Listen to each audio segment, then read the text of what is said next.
Good morning, everybody that has gathered here today.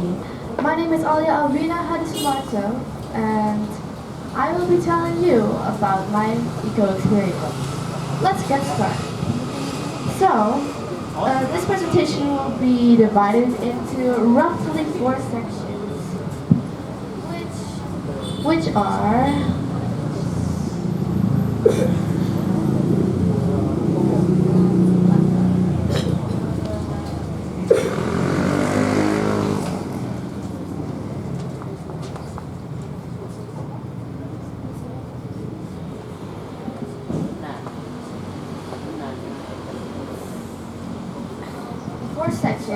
which are what happened, the cause, the aftermath, and what you can do to help.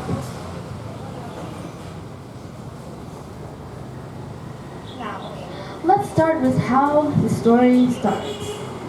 The section will have the basic theme of the 5 W's and 1 H, which are who, what, when, where, why, and how.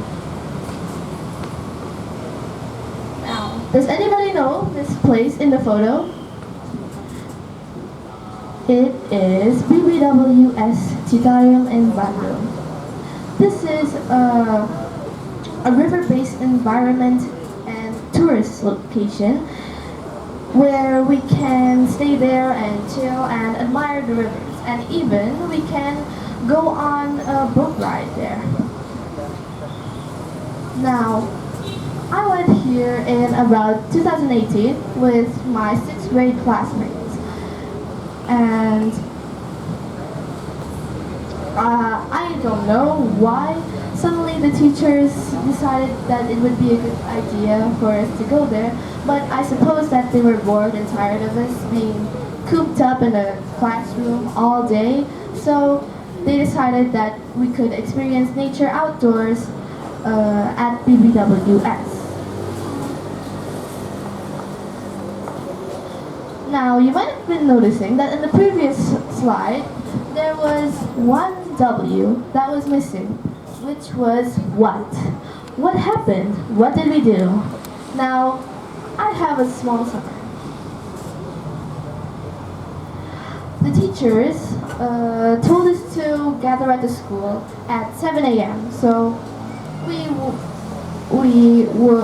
would have to wake up very early in the morning to be able to get there. Now, some of us even gathered there at 6:30, which is way too early. I cannot function at that hour. Now, when everyone had already arrived, they give us a kind of pep talk or something. I wasn't really paying attention, of course. I was busier chatting and talking with my friends. We were just enjoying the moment, and we were just having fun, just being us. Now, after that, we departed from school and walked there. Yes, that's right. We walked there from school. Now, when you hear that we walked there, you must think, oh, walk? That sounds kind of tiring. And yes, it was, but it wasn't that far, to be honest. And of course, it's good exercise, and it reduces our carbon footprint. And finally, we arrived there. The teachers advised us to stay quiet and stuff like that. But of course, who wants to stay quiet when we're outdoors? And when we arrived there, we set off doing our own different activities. Some of us wanted to take photos. Some of us just wanted to chill, hang out, and talk with each other, I guess. I personally went around admiring the architecture there. But there was one thing that mesmerized me. The actual river part of this trip was polluted. The water level was very low, and it was all murky and muddy, and you could see trash. Now, of course, I bet my friend could see this, because she went up to me and asked, "Hey, why are you so sad? Come on, we're outdoors." And I was like, No, it's nothing. Just, I don't like the fact that the river is so dirty. Well, you can't do anything about it. I mean, well, you can not throw your trash in there, but of course it's other people's trash. It's not our business. And she did have a point. I couldn't really do anything. Or could I? Now, after that, it was about 11, and the teachers told us to pack up and get ready to head back so soon. Now we took group photos with each other and finally headed back home. Some of us went home by public transportation. Some of us walked back home, and of course some of us got picked up by our parents. Now this is only a short summary of what happened, but let me ask you this. Can one small detail ruin what was supposed to be a fun trip?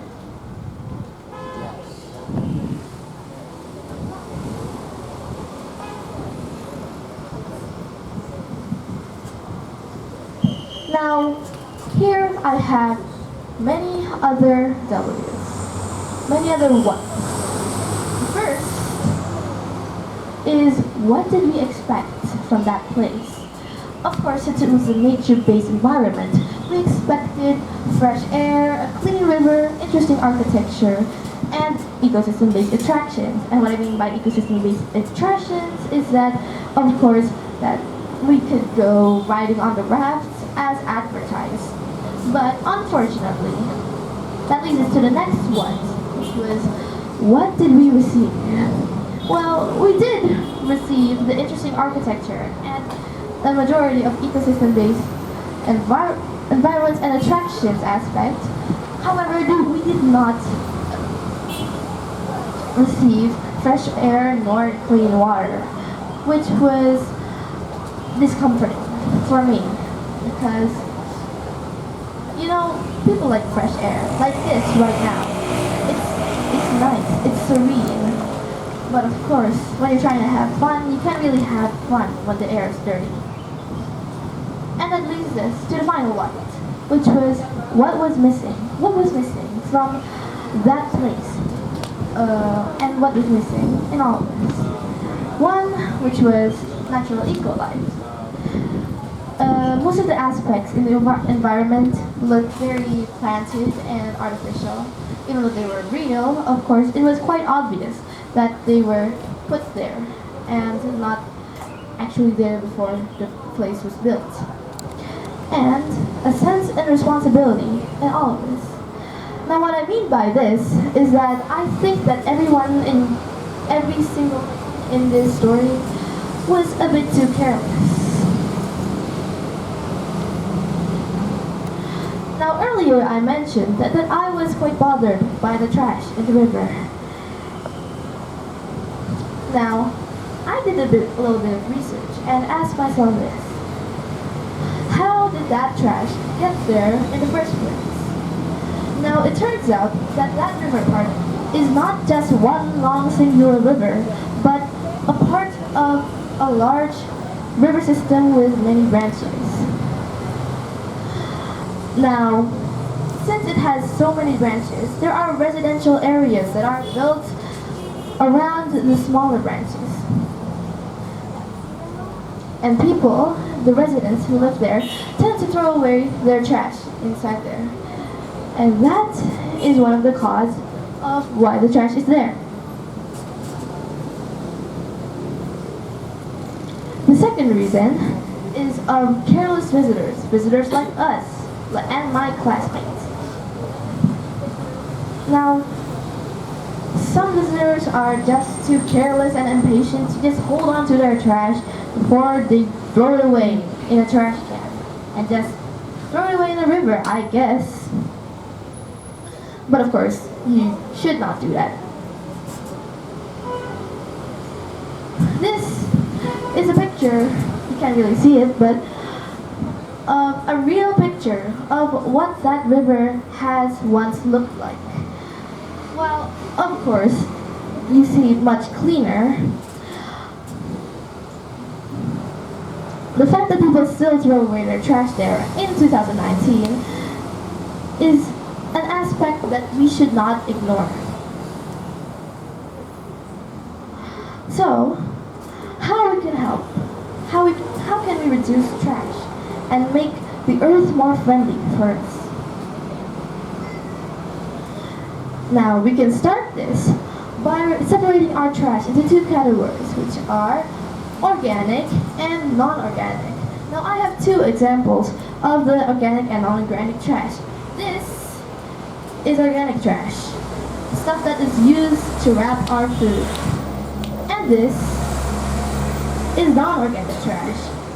This is a used medicine pack. Now, we can reduce pollution by separating those two garbage materials and disposing of them in their proper ways. For organic trash, we can reduce them by composting them. And for non-organic trash, we can reuse and recycle them. Here is an example of bins that have been sorted so that you can reduce pollution. Now everybody, I did mention that the air in that environment was quite unbreathable and hard to breathe in. Now, of course, something that should already be obvious is that one way that you should not reduce your trash is by burning them. Burning your trash is very harmful to the environment and can cause very inconvenient scenarios for other people. Thank you everybody for watching, and that is all. I hope that it can be meaningful to you and that you can do it in your everyday life. Thank you. Oke,